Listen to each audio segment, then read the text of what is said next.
Hi guys, gandang hapon.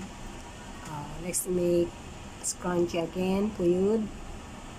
And ito yung ginamit nating thread, ang ating elastic,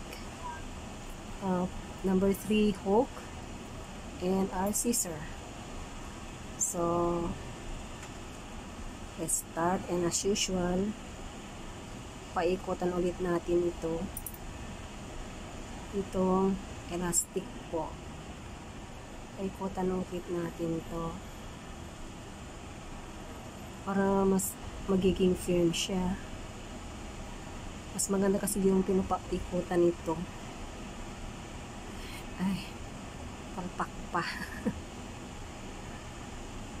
Ayan. Paikutan natin para mas sa tawag yun. Sa Ilocano ay nabakid. Sa Tagalog, matibay. And sa English is what? Durable. Ay. Durable ka no. Firm or basta, ganun na yun. Like that. Just do some chain around this one.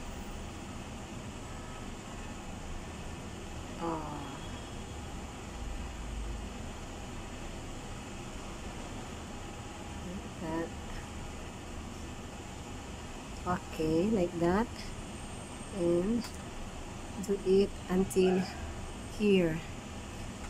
Same procedure to here.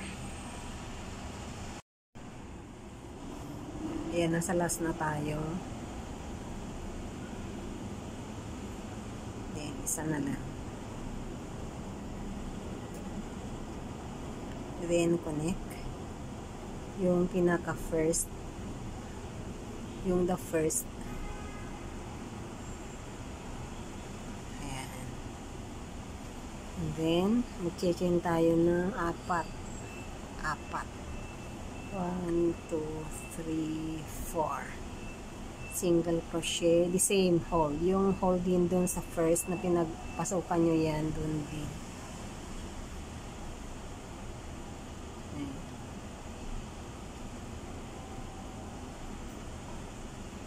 Yan. And then 2.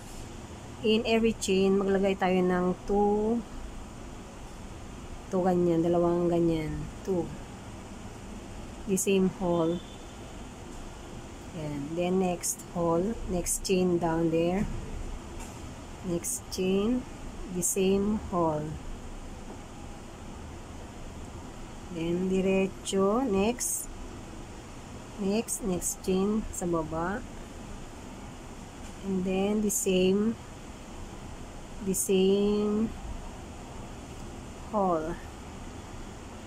Yan, magagawa tayo ng ganyan hanggang sa matapos dyan, doon. Ayan, last hole. Ay, last hole na tayo. Ay, last.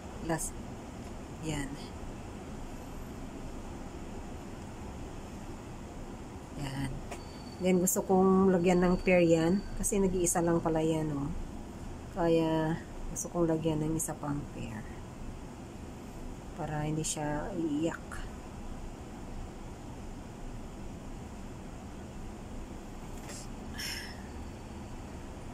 Hindi ko nalagyan kanina. Para mas maganda, ita-double nyo na lang pag hindi pa kayo nakaproceed. Ayun. And then, magdudugtong na tayo dito.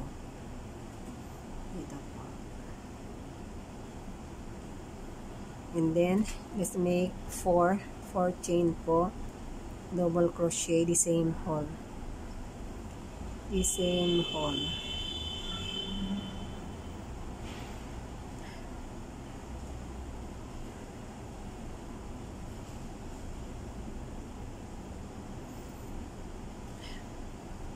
Okay. Let's make 2 again in every hole. crochet in every chain. Gawa tayo ng 2.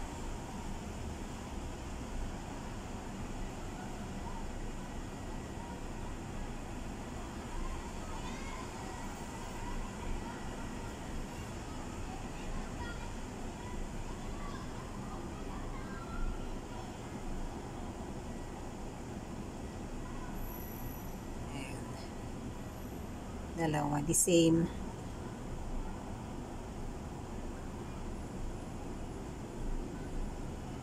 Then, next chain sa baba.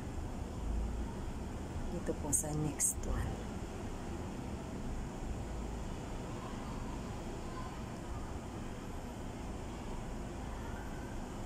Double, the same.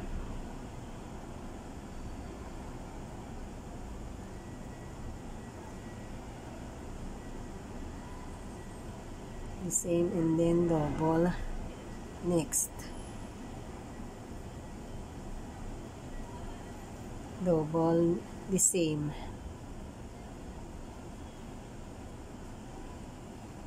Double, next.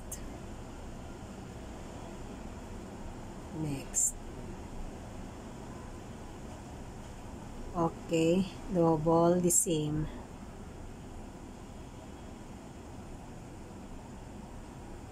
Do the same procedure hanggang yan. Simple lang. Let's make simple one only today. Last na last na. Yan.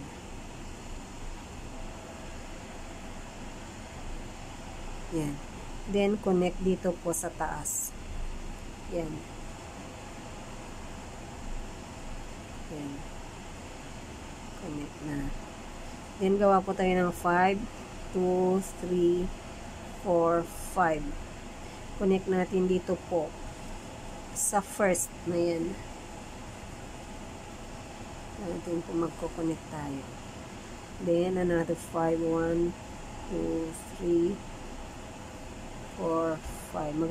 Maglalagay tayo ng kunting design sa taas. 1, 2, 3, 4, 5. 1, 2, 3, 4, 5. Ayan. Ganyan. Paikutan na lang yan hanggang sa makarating doon. Ayan. Patapos na po tayo. 1, 2, 3, 4, 5.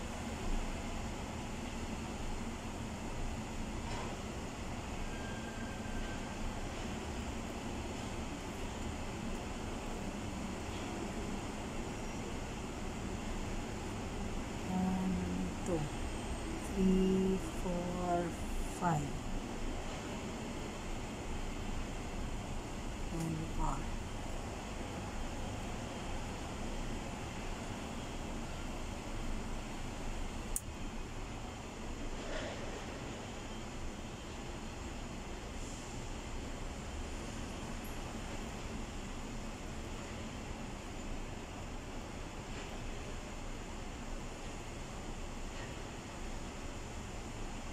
Yan.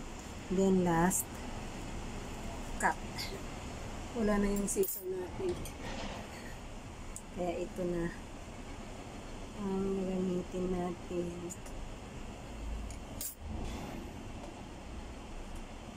Yan na po.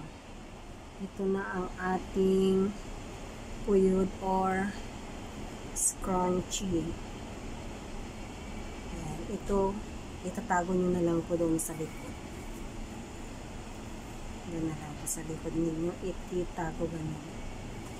Okay. Ito na po yung ating scrunchie or puyod. Yan. Thanks for watching.